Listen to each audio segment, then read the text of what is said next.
I'm Rob Wilson, aka Short Circuit, and this is Litefeet.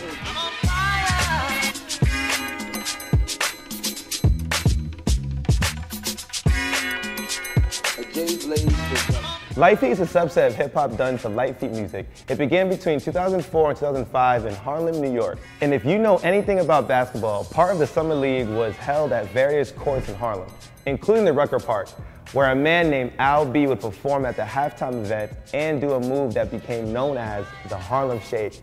Yup, that Harlem Shake. The name of this style was given to them by an MC named AG, aka the Voice of Harlem, who was also the person responsible for putting together the first Litefeet crew, called Team Litefeet, which featured all of these dancers. And that's an abridged story of how Litefeet was born. There are a few techniques used in Litefeet dance in this era, but it all starts with the Harlem Shake. This is the first foundation you need to learn. And the next up, the bad one. The rocks in this technique help you learn how to place and posture your body in this dance. Tone wop. This gives you your spank, and Litefeet is what we call your groove. It's the source of your movement. Rev up. This move comes from the tone wop and also gives you that spank, but it has so many variations. In my opinion, I consider this a level up from the tone wop. Tic-tac-toe. Tapping your body and making noises. Lock in. This is the period to your statement. Make sure you do this on the 8th though, the 8th count. Ankle breaks. It brings more dynamics to the style. Hat tricks and shoe tricks became a part of the style later on, and they add so much flair. And that was the basis of Litefeet.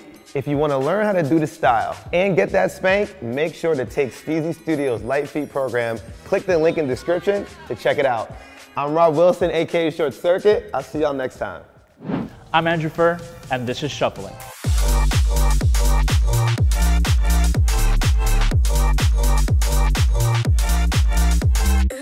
Originally known as the Melbourne Shuffle, shuffling started in the early 1990s, and you guessed it, Melbourne, Australia, in the underground EDM and rave scene. The dance style became much more popular during a surge of shuffling videos being posted on YouTube around 2008 to 2009. The main foundation of shuffling is the running man.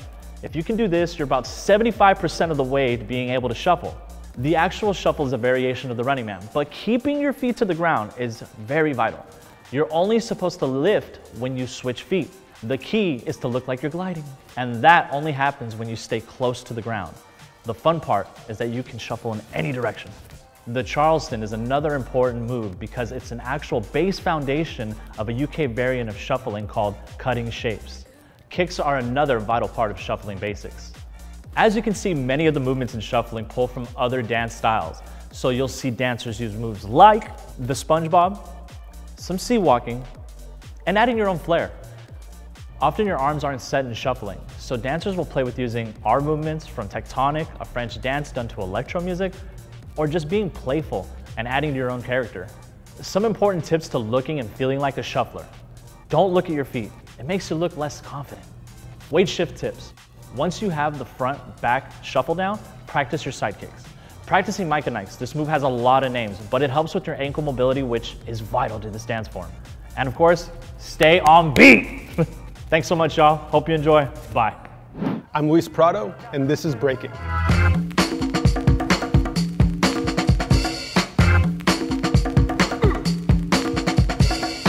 Breaking, or b-boying, was created in the 1970s during the disco era by Black and Latino people in the Bronx, New York. More specifically, at the address 1520 Sedgwick Avenue, where the first hip-hop party was held. Breaking was a party dance, but also a battle dance. You were meant to rep yourself, your neighborhood, or your crew. It was born out of poverty and as a way to escape and express yourself. Foundations-wise, breaking starts with top rock. This is the introduction to who you are as a person and as a breaker. A few main top rock steps are the Indian step, the front step, and the salsa step. Then we got go downs. It's the glue between your moves when you go from a standing position to a lower position. Some common go downs are a basic drop, a W, and of course a sweep. Then we got footwork. As Eddie Styles says, footwork is the blueprint for breaking. It helps you understand body awareness and control. Breaking is a style that borrows from a variety of other dance styles, but the one aspect that is unique to breaking is footwork. A few basic footwork steps are the 6-step, the 3-step, the 1-step, which some people call the coffee grinder, CCs, kickouts, and hooks. Next up, we have freezes. This is the closing statement for your round, your punctuation.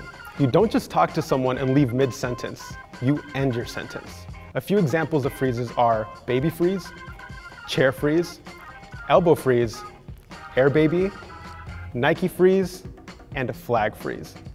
Keep in mind that you should face your freeze at your opponent to end your conversation, not facing the other way. Next is everyone's favorite, power moves. These are the showstoppers, the flashiest moves, and often the hardest physically. These are moves in which your body is in motion, but you will always be spinning in one direction. It could be on your back, your shoulder, your hand, etc. We subcategorize power moves as ground power and air power. For ground power, we got windmills, flares, halos, head spins, and backspins. For air power, there's moves like 1990s and 2000s, swipes, and air flares. Okay, I can't do air flares. Lastly, we have burns. These are character moments, a way to show that you are trying to have a conversation with someone. It's an invitation that they can accept or not accept, however they want. I'm Jaja Vankova Armstrong, and this is Robot.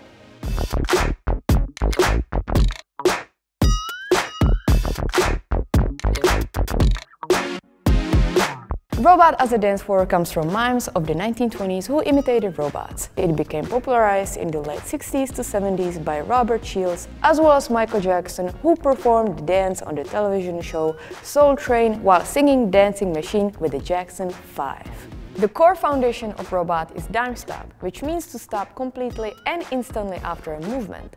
It's vital to keep the concept and character of a robot while doing this technique, and try to look as unreal as possible.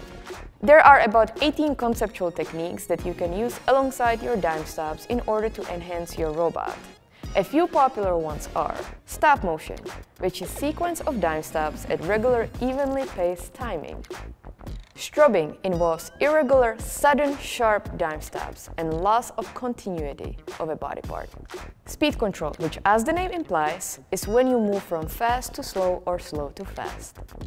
Slow motion, just like it sounds, you move at much slower pace than natural. Fast motion uses tension to add more speed to your movements. Rebound, where a body part moves quickly up, back, or away from an invisible surface after hitting it. Animated bounce, when you imitate a repeated bounce. And there are many more techniques. Fun fact, the word robot didn't even exist until the 1920s when a Czech writer and playwright by the name of Karel Čapek wrote a play entitled RUR, standing for Rozum's Universal Robots. I'm Sherwin Salonga, aka Beast, and this is Krump.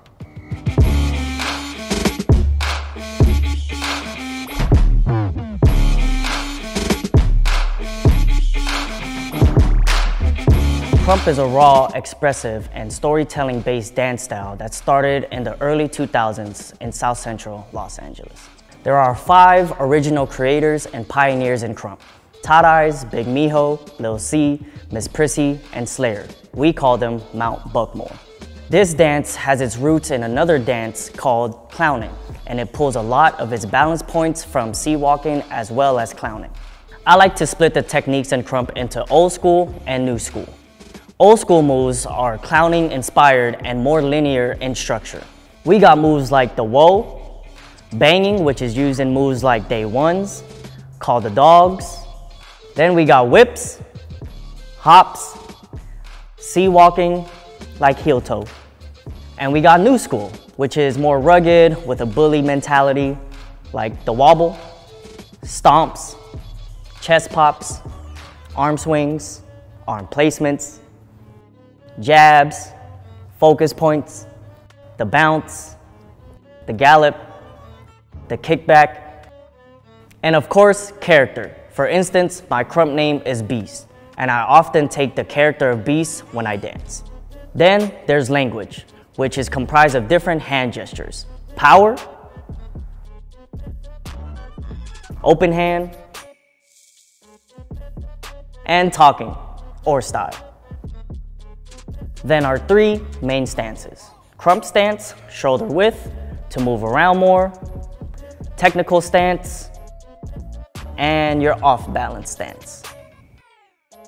And that's a glimpse of Krump. I actually taught an Intro to Krump program on Steezy. So if you'd like to get into the nitty-gritty and dance this style, click the link in the description and let's get training. I am Tango Leadaz, and this is Dancehall.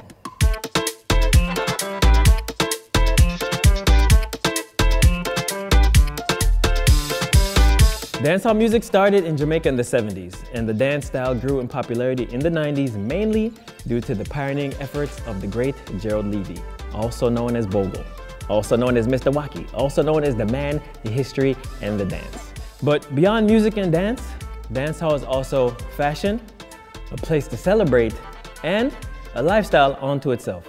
So let's start with your body frame and a few foundational techniques. Then we'll get into a couple moves. Posture is so important in this dance style.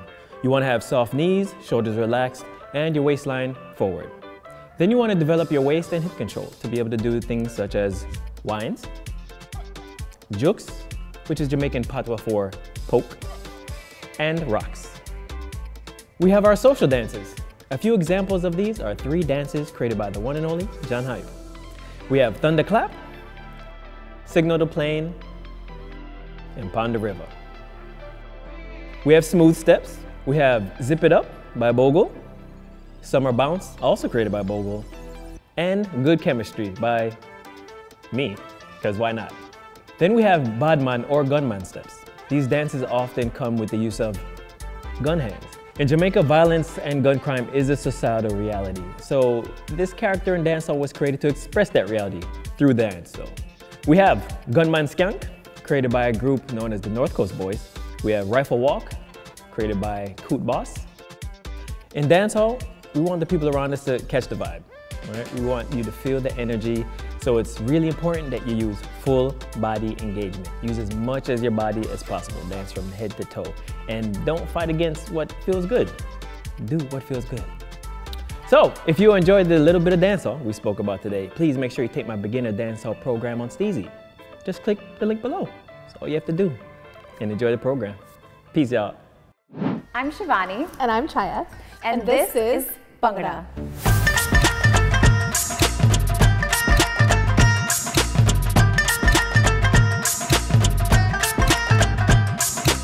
Bhangra hails from the state of Punjab in India and is a folk dance that dates back centuries. It's a dance created to celebrate and rejoice during the harvest season. The dance was historically done by men, and women would perform another folk dance called Gidda. But as centuries have passed, both men and women are connecting to their culture through Bhangra. The basic body posture in Bhangra has up and down shoulder movements. You're not supposed to be stiff, so let your upper body be loose and follow through with the shoulders. And you want to stay in a ready position with soft knees, a tucked pelvis, chest puffed, chin raised, shoulders down, arms big, look proud. Now getting into some Bhangra footwork. Do keep in mind that each basic footwork has a variety of upper body movements that can be performed with each of them. These are just a few of the variations. First, we have Bedi, the most common footwork you'll see done with a tapping motion on the balls of the feet. Next, we have Tamal, raising the knees high in a pendulum motion while hopping. Lastly, Punjab, crossing each leg one over the other while hopping. You'll see 3 typical hand positions in Bhangra. One that looks like an L shape and typically faces outward. Another one closing the index finger and thumb together while the other 3 fingers are still extended. And our personal favorite, the index finger, extended while we hold it up loud and proud. Your facial expressions and character when you're performing should include a lot of nakra. What is nakra? Nakra loosely translates to cute, witty, or cheeky. It's the main storytelling element to convey emotion. This dance is vivacious, celebratory, and energetic, so remember to lead with a smile. And that is a crash course on Bhangra. If you want to learn more South Asian dance forms, check out our tutorials at bfunkdance.com. I'm Brittany Cavaco, and this is Ballet.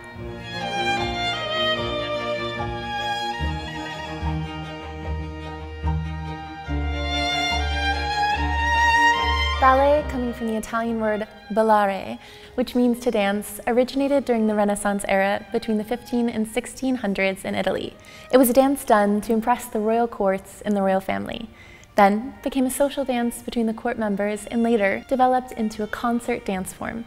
Most of the popularity and cultural significance of ballet is credited to Catherine de' Medici, a Florentine noblewoman who later became the Queen of France when she married King Henry II. In ballet, it's important to understand your basic moves at bar first. This is the way to get a dancer centered, warmed up, build the strength, and have assistance to focus on each individual leg. Knowing all of the movements at bar is your foundation for your ballet technique.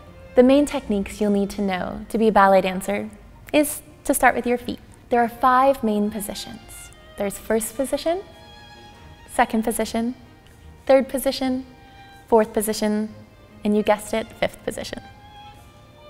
Your point, or your articulation of your feet, is vital. There are many misconceptions on how you point your feet, but what it definitely isn't is scrunching your foot or sickling it. You want to work through your feet and elongate them. This will set you up to do all of your best ballet movements. Other techniques include plie, which means to bend, releve, which means to rise, tendu, which is constantly a balance test. Everything grows off of these movements. Then turns, such as soutenu, which is the foundational turn, chaîné turns, which is great for traveling.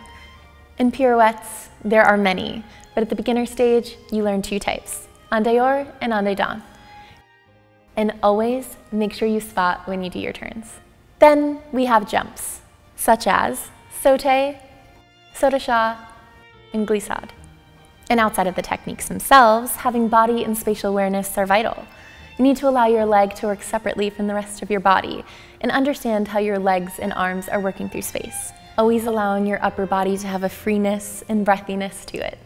Then there are variations, which are combinations of techniques performed to specific music. These are often pieces that are pre-choreographed and have specific steps and timing and not much improvisation.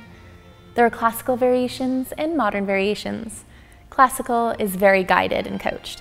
Modern day variations are more fluid, and some choreographers are more okay with you adding your flair or element. However, those personal touches must stay within the ballet movement. Because this is a concert dance, the dancer is supposed to be performing to an audience. So even if there isn't anyone in the audience, they still want to emote and project as if there is one. And that was a bit on ballet. If you want to get more in depth with your training, you can take my ballet course on Steezy by clicking the link in the description. Bye. I'm Jon Gifted, and this is Waving.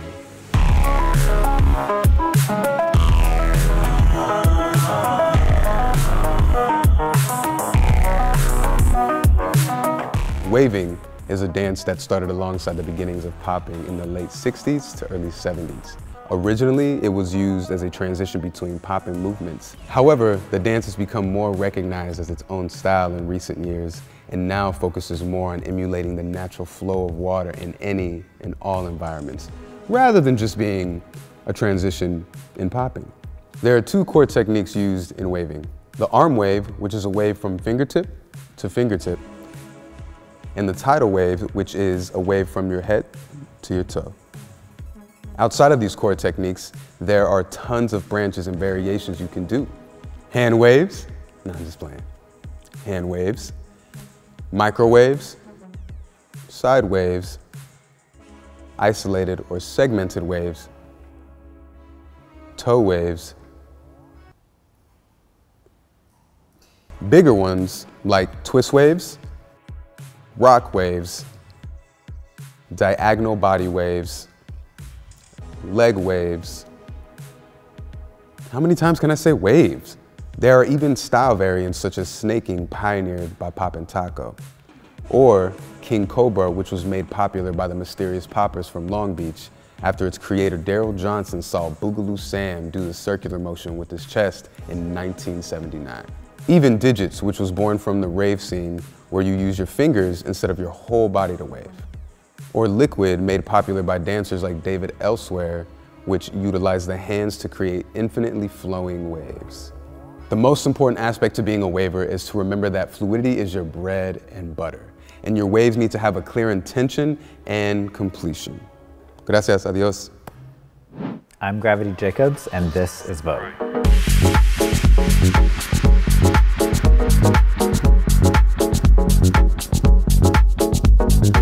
Vogue emerged as a category in the ballroom scene in the 1980s, but it existed in rudimentary forms before that. It was created by LGBTQ Black and Latinx people who danced in underground clubs in New York. It was a way for queer dancers to escape, create, and find a community of like-minded individuals. Vogue is a stylized and performative dance with 3 subsets. You have New Way, Old Way, and Vogue Femme. Old Way comprises of more static poses, as if you're on the cover of a magazine. Some of the foundations you'd use in Old Way are poses, lines, floor work, similar to what you'd see in b-boying, freezes, also much like b-boying, and popping, which is much like the style of popping. It's important to keep in mind that many of the foundational club and street-style dances were being developed and shared socially during the same era, at many of the same parties. So they each had a mutual influence on each other, and they share plenty of the same foundational techniques. In New Way, the movements are more geometric, intricate, and use higher energy and flexibility. This category includes elements like arms control and stretch. Arms control is what your arms are doing, so that would comprise of lines, boxes, and clicks, which are sort of like bone breaking. Stretch is what your legs are doing. You do moves like splits, or contortion, or flexibility stunts. Then there's Vogue Femme, which is a more feminine and feeling-based subset of Vogue, and it can be either soft or dramatic. This category, in comparison to the other two, has more clearly defined, codified names and elements. You have the catwalk, duck walk, hands performance, spins and dips, and floor performance. And those are the 5 elements of Vogue Femme. And that was a bit of the basics of Vogue. I hope you enjoyed it and learned something new. Hi, I'm Lindiwe Rose, and this is Afro dance specific to South Africa.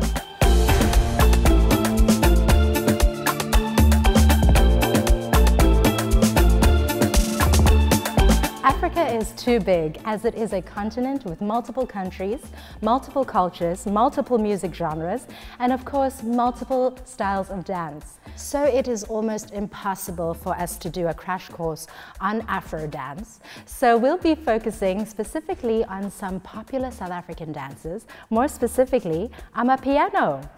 Amapiano is a music genre that emerged in the early 2010s and is a fusion of Kwaito, South African house music, jazz, and Bacardi music. Amapiano was played at house parties and underground parties throughout South Africa.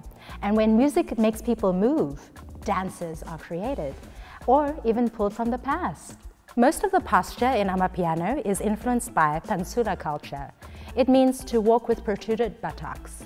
We'll have our chest forward, derriere protruded, knees slightly bent, head and neck relaxed.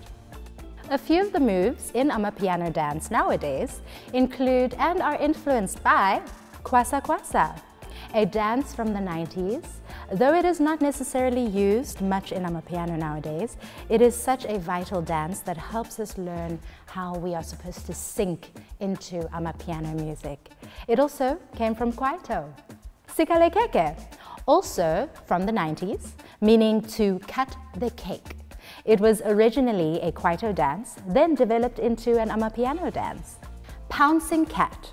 Even though it seems like it's a body roll, the move is actually all in the hips as well as sinking downwards into the beats. This dance really teaches you the syncopation and the musicality of Amapiano. Dakiwe. It's a sinking downward motion with the head nodding upwards. Gwara Gwara. This move comes from the music genre Kom, which is an onomatopoeia of hitting the drum. Kom. This move started becoming popular in 2017 to 2018. And that was a glimpse at some South African Amapiano dances. Bye-bye. I'm Fred Mayer, and this is Waacking.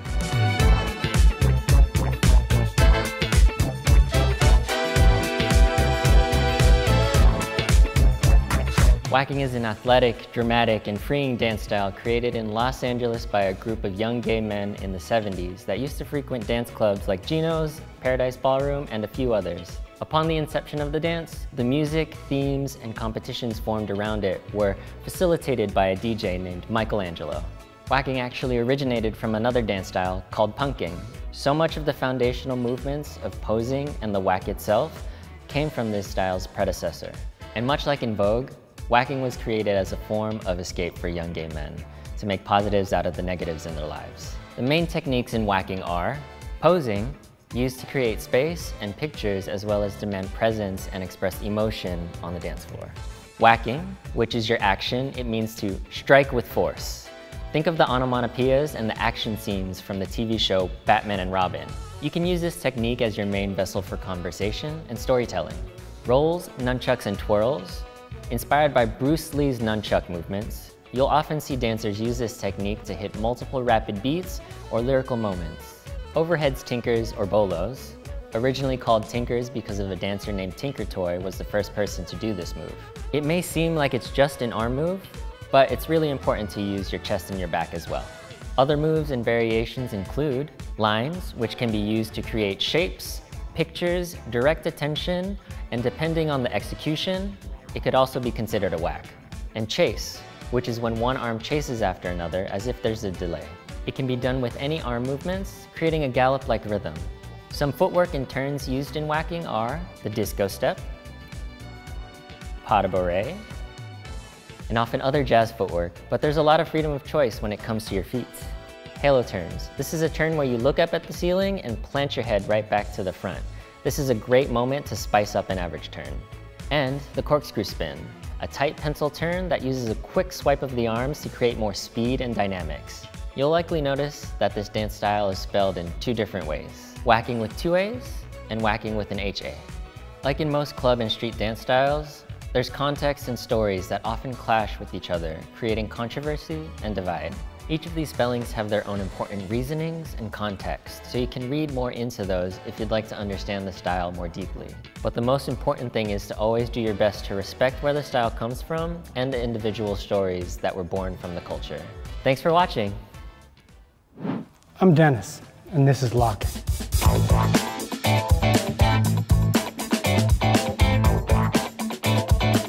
Locking is a dance created in downtown Los Angeles by a gentleman from South Central. That gentleman is my father, Don Campbell Campbell. The dance was created in 1970 when Don was being shown a dance called the Robot Shuffle in the cafeteria of LA Trade Tech College. The shuffle is an extension of the popular 70s dance, the robot. But he did the dance so poorly, he ended up creating a movement called the lock, which became the base for his own dance he called the Campbell lock. Until 1974, when it was changed due to legal reasons between a record company and Don, who made a record for them about his dance. The base movement in locking is, well, the lock. This move was meant to be continuous, but you can add freezes to pause the movement if it makes sense musically. You can do a down lock, or an up lock, which some people call the muscle man, or the lock lock, which is the lock times 2. Some moves that go along with locking are give yourself 5. You see, in the 70s, giving 5 was a greeting or a way to acknowledge someone. But when there's no one around to acknowledge you, acknowledge yourself by giving yourself 5. Give the floor 5, which is like giving yourself 5, but was used to give levels to the dance. Don used to hit the floor so hard you could hear it even with the music blasting. The points. This simple gesture came from a moment when Don was dancing in a nightclub and a group of ladies were watching him and making fun of him. Don stopped dancing and pointed at one of the ladies, which caught her off guard, and her friends started laughing at her. The move is used as an acknowledgement of the people, places, and things around you. Keeping time. Some people call it pacing. But this was just how my father kept the beat and the timing of the music. Wrist rolls. This was meant to be an embellishment and accentuation of moves, almost like a wind-up. Splits. James Brown, Sammy Davis Jr. inspired kick splits. The ham bone, which is originally an African-American style of dance that involves stomping, as well as slapping and patting the arms, legs, chest, and cheeks. Hat tricks, twirling, tossing, and catching your hat. There are a few moves that I can't do anymore due to old age, such as knee drops and swan dives. But that's a little bit on locking. If you enjoyed this little foundation lesson, I highly recommend that you take the beginner locking program on Steezy Studio. Thanks.